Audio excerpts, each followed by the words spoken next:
Report on a journey to the western states of North America and a stay of several years along the Missouri during the years 1824 to 1827 by Gottfried Duden. 13th letter, written in Montgomery County, Missouri, 20 February, 1825. Number 17. I am breaking my silence so that you will at least learn where I am at present. Up to now, I have been hoping in vain for letters from Europe, and I am beginning to be worried about the possibilities of a regular correspondence. I probably do not need to mention that you must send your letters in duplicate. This is the general custom in regard to correspondence with countries beyond wide oceans. After I procured various charts and accounts concerning the available land from the land office in St. Louis, as the office dealing with the sale of public lands is called, I began the inspection of the interior of the state of Missouri.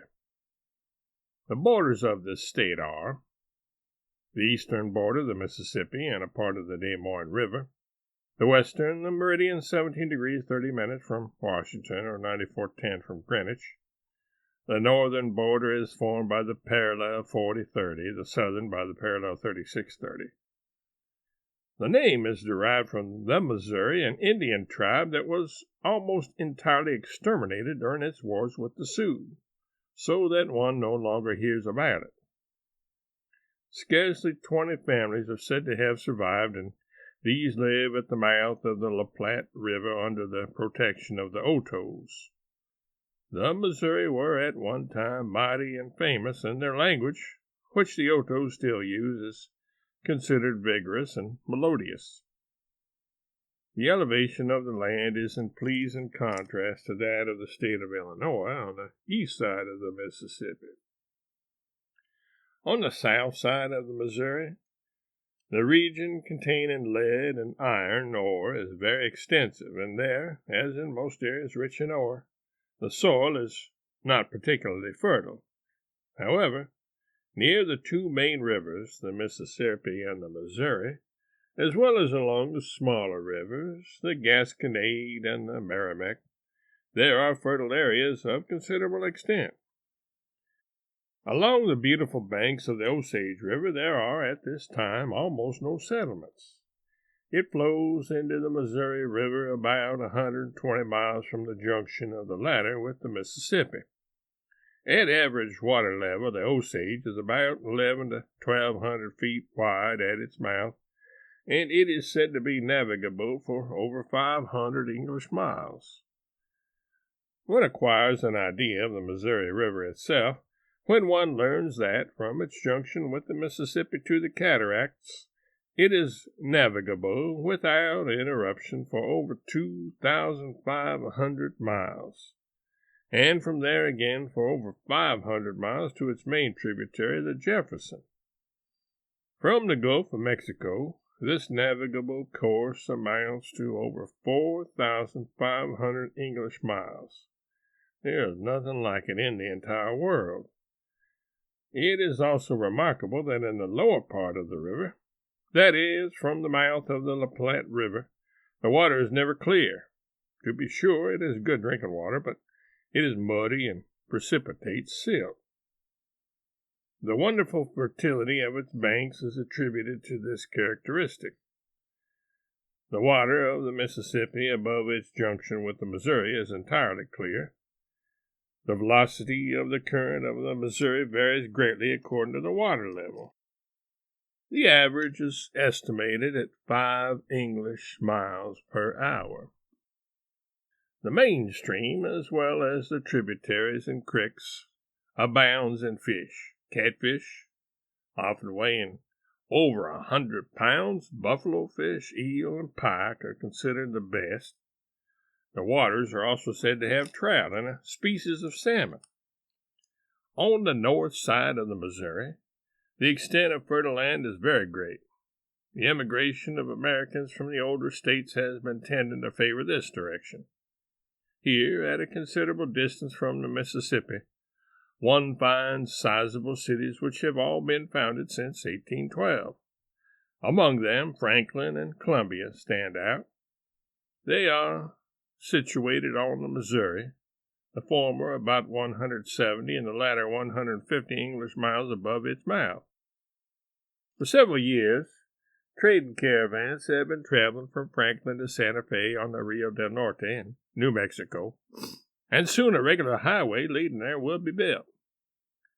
The fertility of Howard County, in which Franklin lies, and of Boone County, in which Columbia is situated, has become almost proverbial. Several thousand families have already settled in these regions, and there one can no longer speak of a wilderness.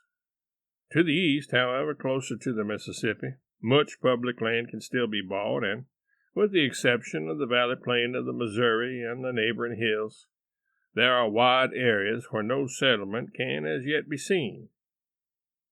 How often on my trips have I thought of the reports of Mr. Friedrich Schmidt? It cannot be gathered from his book through what parts of the interior of America Mr. Schmidt traveled. That he was never in the interior of the state of Missouri, however, and especially not in the parts lying between the Missouri and the Mississippi, is obvious enough. The most depressed state of mind cannot misrepresent reality as much as those reports. In the preface we read, "I should like to impress upon the minds and hearts of the inhabitants of Württemberg the fact that not one of the states of America which have been described as being so beautiful and so fortunate can compare with their own country, and that the farther they travel from their homeland the worse will be the conditions they will meet. This holds true from the borders of Württemberg to the shores of America, and from there to St. Louis and Council Bluffs, about 700 miles in the interior, where conditions finally become so bad that even the poorest European can no longer live there." Of the soil in the state of Missouri, Mr. Schmidt says that where it was not flooded it was rough and infertile. The following note is added: "Bottoms are areas that are flooded by rivers." From this we can see that the author did not concern himself in the slightest with agriculture.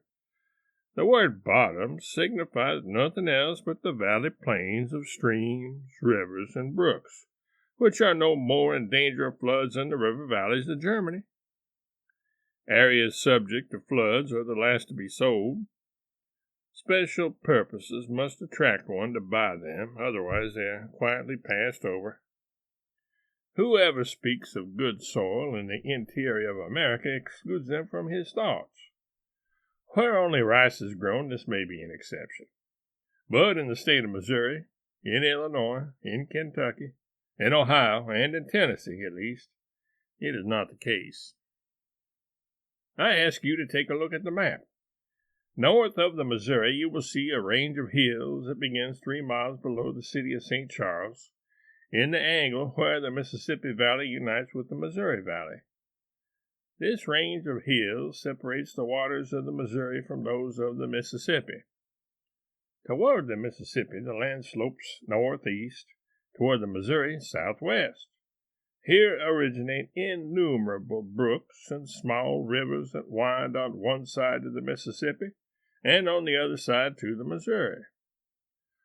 The highest ridge of this chain forms undulating plains, which are mostly natural meadows, but these are so interrupted and surrounded by woods that they appear to the traveling European as charming creations of cultivation.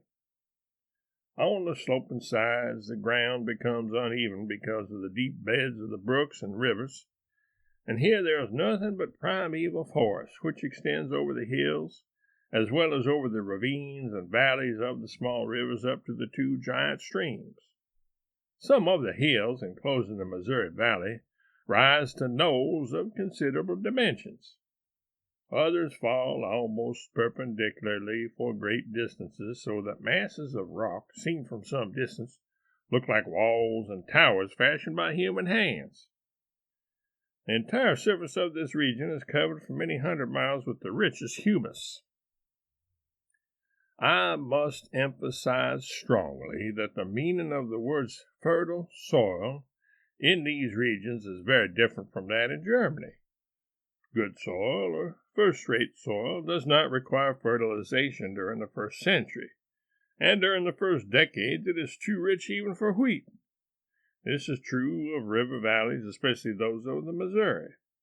Average or second-rate soil is of the kind that during the first 12 to 20 years fertilizer cannot increase the yield of the harvest.